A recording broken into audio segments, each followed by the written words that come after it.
हमें आजकल जो है बच्चों को बहुत स्पेशल ट्रीटमेंट देना जरूरी हो गया है। आजकल का बच्चों में देखा जा रहा है common disorder, that is ADHD। ये हमने देखी, हम चाहते हैं हमारा बच्चा ना देखे। कबीर सिंह और टाइटैनिक जैसी फिल्मों का एनालिसिस करेंगे स्टूडेंट्स। कैसे डंडा मार के उसे सुधार सकते हो कि नहीं तुझे ऐसा नहीं ऐसा बनना। हम लोग तो एंजाइटी के शिकार नहीं हुए, अपने इमोशनल अटैचमेंट्स को भी अब जो है समझने के लिए और समझाने के लिए कोर्स की शुरुआत DU में हुई है, जिसको लेकर अब जो है बातचीत हो रही कि क्या ऐसे कोई इमोशनल अटैचमेंट्स और प्यार, ब्रेकअप, रिश्तों की समझ की क्लास क्या वाकई कोई दे सकता है। और इसी पर बातचीत करने के लिए मेरे साथ जो है साइकोलॉजिस्ट पल्लवी नागपाल जी। क्योंकि इतने इंटरव्यूज हम करते हैं, लोगों से बातचीत करते हैं और मैं ये समझती हूँ, मैं देखती हूँ लोगों में कि लोगों के अंदर किस तरह का थॉट प्रोसेस पल रहा है, जन्म ले रहा है, वो आगे चल के पेड़ बन सकता है।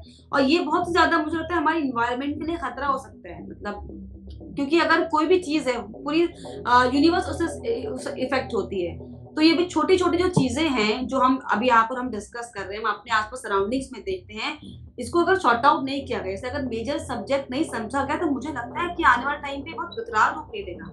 अभी तो सोनम और मुस्कान के केस हम देख रहे हैं, नहीं पता कि हर घर में ये चल रहा हो। हर घर में ये चल रहा है, हर घर में डिससैटिस्फैक्शन चल रहा है, कंटेनमेंट नहीं है।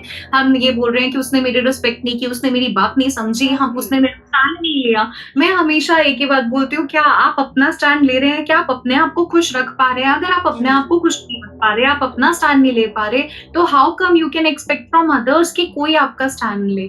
आप एक इंडिविजुअल एंटिटी हो। सबसे पहले अपने आप को ब्लेम करना बंद करें, दूसरे की वजह से अपने आप को इम्पैक्ट करना स्टॉप करें, अपने आप को समझना स्टार्ट करें। वो आपके लिए बेस्ट डिसीजन होगा। Yes ma'am. और इस सवाल में एक और, हम लोग हालांकि बहुत ज्यादा डेप्थ में चले गए, DU की हम बात कर रहे थे, सब्जेक्ट्स की हम बात कर रहे थे, और इसमें पल्लवी जी मैंने ये भी पढ़ा कि कबीर सिंह और टाइटैनिक जैसी फिल्मों का एनालिसिस करेंगे स्टूडेंट्स। अब ये क्या चीज है? ये कोर्स हालांकि थ्योरी और प्रैक्टिकल दोनों में डिजाइन किया गया है।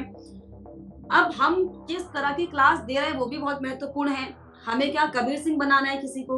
मतलब हम कैसे एग्जाम्पल सेट करेंगे, मुझे ये नहीं समझ आ पा रहा, हम कैसे एग्जाम्पल सेट करेंगे?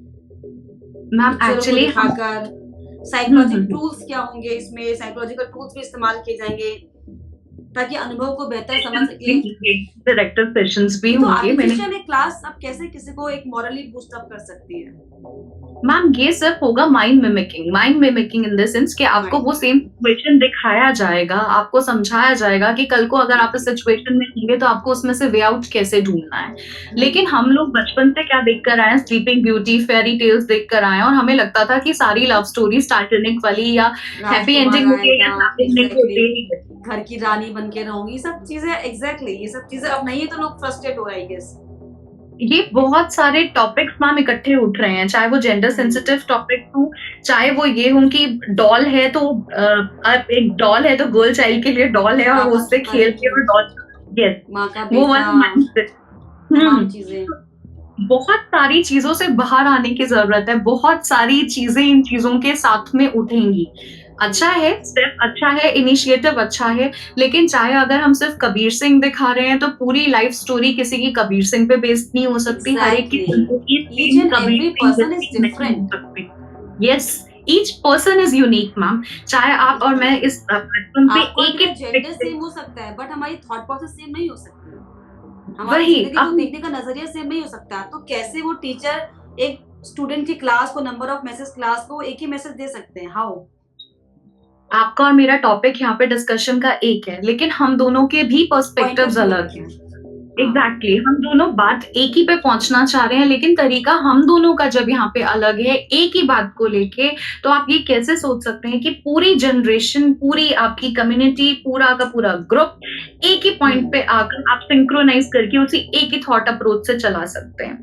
तो मैं ये मानती हूँ कि आप कस्टमाइज्ड अप्रोच इस तरीके में दे नहीं सकते, ठीक है? और जब तक किसी के लाइफ में कोई एक्सपीरियंस आता नहीं है, वो उसे रिलेट करके उस तरीके से समझ नहीं पाता है। इसीलिए कहते हैं ना कि इंटर्नशिप्स की जाए, इन्हें लाइफ एक्सपोजर्स दिए जाए मैनेजमेंट के बाद, तभी ये महसूस करे, इमोशनली कनेक्ट हो चीजों से, तब समझ पाए कि situationship this is exactly this is, जिसे हम कहते हैं कि सिचुएशनशिप ये होती है। एग्जैक्टली। और हम क्या बोलते हैं कि आपको वो बिहेवियर दूसरे के साथ नहीं करना है जो बिहेवियर आप अपने लिए भी अच्छा एक्सेप्ट या एक्सपेक्ट नहीं करते हो, तो वो बिहेवियर कब होगा जब आप उसको एक नेचुरल एनवायरनमेंट के अंदर देखोगे। नेचुरल एनवायरनमेंट का जब तक बच्चा एनालिसिस नहीं करेगा, उसका इंटरप्रिटेशन और इम्प्लीमेंटेशन वैसा नहीं आएगा। ऐसे में पल्लवी जी इसीलिए क्या आपको लगता है कि मतलब मुझे तो लगता है कि बहुत मेजर सब्जेक्ट ये है, हालांकि कॉलेज में जब कोर्सेज होते हैं वो आपकी चॉइस के हिसाब से होते हैं, मुझे साइंस लेना है, मुझे मैथ्स लेना है, मुझे साइकोलॉजी पढ़नी है, मुझे इतिहास भूगोल पढ़ना है, ये चॉइसेस होती है। लेकिन क्या आपको लगता है कि अब ये अगर हालांकि घर का माहौल सबका अलग तरीके का होता है, बट स्कूलिंग में क्लासेस सबकी सेम होती है, मतलब सिस्टम सबका सेम होता है, तो क्या आपको लगता है कि स्टार्टिंग से हमको अब एक सिलेबस में सब्जेक्ट के तौर पर एड ऑन कर देना चाहिए? ये कोई मैम मैं तो चॉइस का सब्जेक्ट नहीं होना चाहिए, ये जिस तरह की इलेक्टिव स्थितियां बिल्कुल अब बन होना गई चाहिए। हैं। बिल्कुल, एक बिल्कुल, साइकोलॉजी बिल्कुल। सब्जेक्ट मैंडेटरी होना चाहिए ताकि आप चीजों को समझो, सेंस कर पाओ। स्कूल इनिशिएटिव वहां ले पर रहे हम हैं। हेल्प कर सकते हैं इसे। बिल्कुल सही कह रहे हैं आप। स्कूल इनिशिएटिव ले रहे हैं, लाइफ कोच हायर कर रहे हैं, स्पेशल एजुकेटर्स भी हैं। लेकिन अगर आप देखें ना मैम, सबके साथ अगर एक बच्चा स्कूल में आया है, हो सकता है उसने कोई पैरेंटल डिस्प्यूट मॉर्निंग में देखा हो, उसका एक डिस्टर्ब माइंडसेट है, उस दिन वो किसी और चीज़ को कुछ और समझ के घर गया है, फिर अगले दिन वो सेम डिस्टर्ब माइंडसेट से क्लासेस कर रहा है। तो इसका मतलब क्या है? बच्चे का दिन खराब, बच्चे का हफ्ता खराब, बच्चे का साल खराब। तो लेकिन चीज़ों ने इम्पैक्ट कहाँ से किया? बैक एंड से। तो हमें सिचुएशन लेकिन को पल्लवी बैक जी एंड में एक और एक्सप्लोर सवाल करना आपने पड़ेगा। हालांकि कहा कि बच्चे का सुबह का मान लीजिए घर में उसने देख लिया कि भाई पेरेंट्स की फाइट हो रही है, तो उसका डिस्टर्ब हो गया, बट हम सब भी तो ये सब देख के बड़े हुए हैं। ये समय का कुछ बदलाव समझे क्या? क्योंकि this is a normal thing, मतलब आपके घर में लड़ाई भी झगड़े भी होते हैं, आपके घर में प्रेम भी होता है, मान सम्मान भी होता है। अगर 4 लोग घर में रहते हैं तो 4 तरह की बातें भी होती हैं। तब का प्रेशर लेवल अलग था क्या और अब का प्रेशर लेवल अलग है क्या? हम लोग तो एंग्जायटी के शिकार नहीं हुए, लेकिन आज की जो मैम पीढ़ी है हुँ, ये हुँ। क्यों एंग्जायटी का शिकार हो जा रही है? अब हमें क्यों बच्चों का इतना ट्रीटमेंट ख्याल रखना पड़ रहा है? हम तो मिट्टी में खेल के बड़े हुए, हमें हुँ, कोई हुँ, हाइजीन प्रॉब्लम नहीं हुआ। ये क्या हुँ। समय की चेंजेस है, क्या बदलाव है क्या कि हमें आजकल जो है बच्चों को बहुत स्पेशल ट्रीटमेंट देना ज़रूरी हो गया है? कई बच्चों को एक्स्ट्रा चोट तो नहीं लग गई, टीचर ने 2 थप्पड़ ज़्यादा तो नहीं मार दिए। अब हमारे टाइम पे तो हम पिट के ही बड़े हुए हैं। तो क्या ये समय का भी कुछ चेंजेस है क्या? ये अडैप्टिव माइंडसेट में होने वाला एक लैग है। जो अडैप्टिव टाइम माइंडसेट। ने चेंज किया हम उस हिसाब से अपने आप को, जो आज की जनरेशन है वो सेंसिटिव है। वो क्यों सेंसिटिव है? सेंसिटिव। क्योंकि जो चीज़ें हमने देखी हम चाहते हैं हमारा बच्चा हाँ, ना देखे। तो हम हाँ। ऑटोमैटिकली उस पे ओवर प्रोटेक्टिव होकर चलते हैं। तो तो उसे ओवर हम प्रोटेक्टिव कमज़ोर बना होने रहे हैं की कि हम उसे स्ट्रॉन्ग वजह यस। बनाने की बजाय कमज़ोर, हमारे पेरेंट्स हमें छोड़ देंगे जब तुम पिट के आओ स्कूल में। हम स्ट्रॉन्ग बन गए, हमने खुद चीज़ों को फेस किया, हमने खुद चीज़ें टैकल करी। बट अब जिस तरीके से जो पेरेंटिंग हो गई है, वो छोटी-छोटी बात पर जो स्कूल में जा रहे टीचर से बोल रहे हैं, थप्पड़ कैसे मार दिया आपने? मेरे बेटे का बैग भारी कैसे हो गया? मेरे बच्चे को आज लंच करने का टाइम क्यों नहीं मिला? ये छोटी-छोटी चीज़ों में जो पोक कर रहे हैं पेरेंट्स, कहीं न कहीं क्या ये भी उनको ये डेलिकेट बना रहे हैं बच्चों को, जहाँ उन्हें तूफान की तरह खड़ा होना चाहिए लड़ने के लिए लोगों से, वो एकदम डेलिकेट हो जा रहे हैं कि नहीं, आई कांट फेस दिस। मैं ये मानती हूँ पेरेंट और टीचर का बॉन्ड होना चाहिए कोऑपरेटिव और कोलैबोरेटिव हाँ। पार्टनरशिप, जिसके अंदर आप बच्चे को ग्रूम करने के लिए पूरा-पूरा यस मैम। साथ साझा करें। बजाए कि आप टीचर का कमियाँ ढूँढने की बजाय आप ये देखिए कि बच्चे की कौन-सी ऐसी कमी है जिस पे आप टीचर के साथ मिलके वर्क अपॉन करके एक इफेक्टिव फ्यूचर क्रिएट कर सकते हैं। आप लगे हैं टीचर के अंदर दोष निकालने में, लेकिन आप क्या कर नहीं रहे हैं, अपने दोष को नहीं फाइंड आउट कर पा रहे हैं कि आप कहाँ एग्ज़ैक्टली। प्रॉब्लमैटिक सिचुएशन अराइज़ कर रहे हैं। दूसरी हुँ। चीज़ की ज़रूरत क्या है, जैसे आपने बोला कि हम लोग ऐसे बड़े हुए हैं। मैम अगर हम लोग वैसे बड़े हुए हैं, तो हमें भी ज़रूरी था कि कोई हमारी सुने या हमसे बात करे जिससे हम अपने थॉट्स को बिल्कुल, एक्सप्रेस कर बिल्कुल, सकें। बिल्कुल। हुँ। लेकिन आज हम गलती क्या कर रहे हैं कि आज हम उस चीज़ को गलत ओवर पोर्ट्रे करके, प्रोटेक्टिव, गलत एक होता लेकर है के ओवर प्रोटेक्टिव होना, एक होता है प्रोटेक्टिव ओवर बिहेवियर प्रोटेक्टिव। लाना। हाँ, हुँ। कि तुम्हारी मैं सुन रहा हूँ, तुम छोटी से छोटी चीज़ बताओ, छोटे से छोटी चीज़ हुँ। बताओ।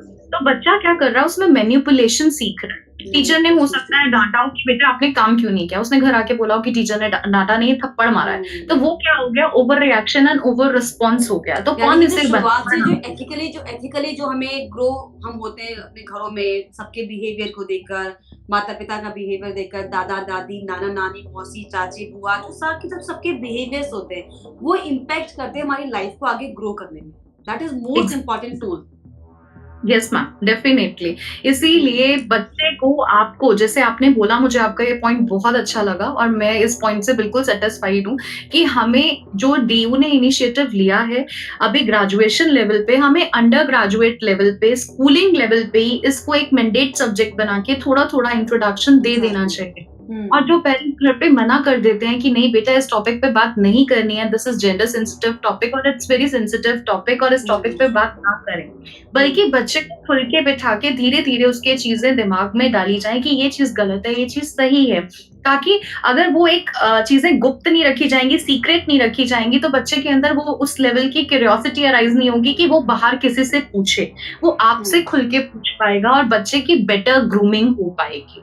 तो बच्चे की बेटर ग्रूमिंग के लिए सिर्फ एक ग्रेजुएशन एक ऐसा स्टेप नहीं है जहाँ पे आपने वर्क करना है, ये तो बहुत लेट हो गया। मतलब आप सोचिए 12th तक तो बच्चा ग्रो हो जाता है। अब आप क्या बदलेंगे कि जो एक जो हम क्ले का जो आइटम बनाते हैं, वो जब बनने के बाद तो वो तैयार हो गया ना, हमारी जो सोच समझ है वो पूरी डेवलप हो गई। अब उसको आप सोच को आप हिला नहीं सकते। 12th के बाद बच्चा बहुत मैच्योर हो जाता है। अगर उसमें हम स्टार्टिंग से ही वो लेवल देंगे तो ही शायद वो चीजों को समझ पाएगा, ऑब्जर्व कर पाएगा, चीजों को फॉलो कर पाएगा। 12th तक उसके एक माइंडसेट बन चुकी है कि मुझे ऐसे ही रहना है, मुझे यही खाना है, मुझे यही बोलना है, मुझे यही पहनना है। उसके बाद आप कैसे डंडा मार के उसे सुधार सकते हो कि नहीं तुझे ऐसा नहीं ऐसा बनना है? That is not possible. That is exactly not possible, क्योंकि आजकल का बच्चों में देखा जा रहा है common disorder, that is ADHD, attention deficit hyper active disorder. उसके अंदर क्या है कि आप अटेंशन नहीं दे पा रहे, बच्चा अटेंशन सीख करने के लिए नेगेटिव चीजें अडॉप्ट कर रहा है कि अब तो आप ध्यान दोगे ही, आपको देना पड़ेगा।